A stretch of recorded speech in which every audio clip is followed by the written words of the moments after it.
President Bongbong Marcos hindi magkanaugaga sa kanyang ginagawa ngayon pagre-review sa 2025 na national budget kasi nga maraming insertion, maraming mga siningit baga na mga kapirahan doon. So sino ba nagkamali nito? Kasi nga sa BICAM daw ang daming mga senador dito ngayon ang tinamaan na pagbabatikos, lalo na to si Senate President Chis Escudero, at tapos itong sa chairman sa finance, itong sa Senate sa finance si Grace po. Dito naman sa kabila si Speaker Romualdez, ito si Zaldico. Nag-BICAM na to. So bakit din na ito nakita? Anong ibig sabihin? Kasi milagro nga daw ginawa nito, sabi ni Amy Marcos. So ang ginawa nito ni Marcos ngayon, dahil pumutok tong balita na itong DepEd, PhilHealth at saka itong AKAP, ito yung 3 major na usapin ngayon na nagpayanig kay Bongbong Marcos. Yanig na yanig siya dito. So nasa kanyang bola ngayon kung anong gagawin niya. So andyan naman, sinabi niya to, panood ang video nito, maya-maya konti ha. Sabi niya, ginagawa nila doon, nire-review nila yung budget. Line by line, sabi niya, para makita nila talaga kung saan ang hindi na tugma ang mga budget mula doon sa umpisa hanggang dumating doon sa BICAM nila. Ibig sabihin ng BICAM, nagharap tong Senado at saka Kongreso na ito yung budget. So ito yung sa doon sila magbabangga kung ano ang dapat aprubahan o dagdagan. So napaka lang nito ngayon dahil sumabog nga tong problema sa DepEd dahil itong sekretary sa DepEd, ito si Sani Angara, nagreklamo kasi 10 billion ang hindi inaprubahan. So, ang pinaka-controversial, itong AKAP at saka itong DPWH, dahil ang DPWH ngayon ay trillion ang budget. Dapat daw ang DepEd ang malaki. Bawat daw yan, bawat yan, is ang DepEd ang malaki. Kasi ang DepEd, marami ang sakop ang DepEd eh. Mga state university, marami siyang sakop dyan na dapat taasan. Kasi ang natin yan is kailangan natin i-improve ang ating bansa sa pagtuturo sa mga bata. May mga eskwelahan na sira.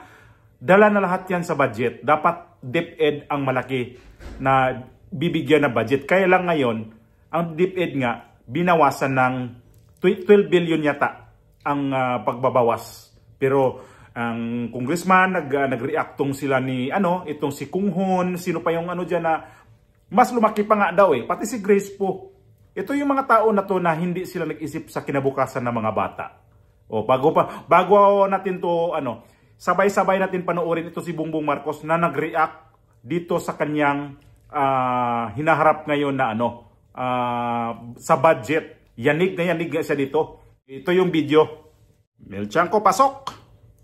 Dahil sa mga napunang isiningit na probisyon at ilang proyekto, susuriin muna ng Pangulo ang panukalang 2025 national budget imbes na ituloy ang planong paglagda rito bukas. Gayunman, tiniyak niya aaprubahan ang budget bago magbagong taon. Nakatutok si Ian Cruz. Sa mabusising review na ginagawa ng Pangulo at ilang miyembro ng gabinete sa 2025 national budget, napansin daw ng Pangulo ang mga isiningit na probisyon sa mahigit 6 na trilyong pisong budget sa susunod na taon. Yung insertion na ginawa ay hindi naman kasama yun sa budget request. May nakita na siya, mga insertion daw. Ano ngayon yung mga yan? Kung talaga bang kailangan, baka yung iba hindi naman kailangan pwedeng i-defer. I cannot give you the details yet because that was we are now, that is what we are doing. We're going through item by item, line by line to see what is priority and what is not. May napo na rin daw sila sa ilang proyektong nakapaloob sa proposed budget. We are starting to see some project proposals that do not have the appropriate program of work, walang appropriate na documentation, hindi maliwanag kung saan pupunta ang pera.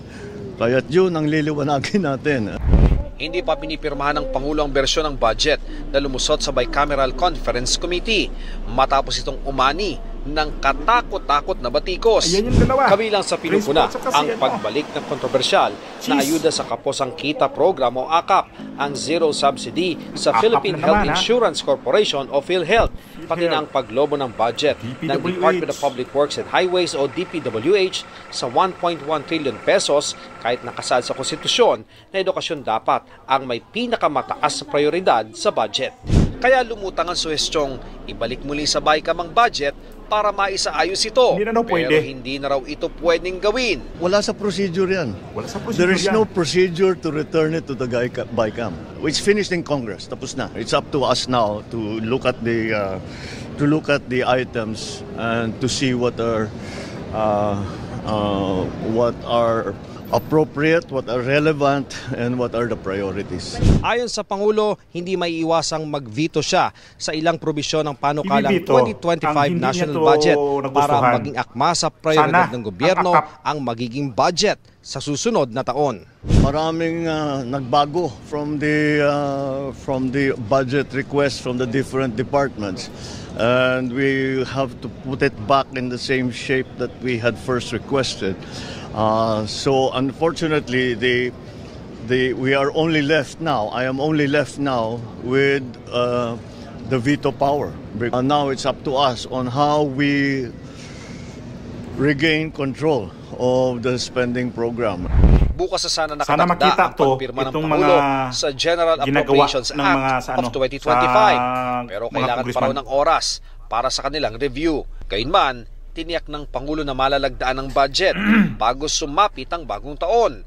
Pagdating naman sa issue ng kawalan ng subsidy ng PhilHealth sa national budget, tiniyak ng Pangulo walang dapat ipangamba ang publiko. Ito ang guarantee ko. Napakasimple lang ang guarantee ko. Kahit may subsidy, kahit walang subsidy, kahit anong contribution, all of these issues, hindi mababawasan ang serbisyo ng PhilHealth. Talaga, hindi mababawasan ang serbisyo ng PhilHealth. So, yung sinabi niya na ni-review nila line by line.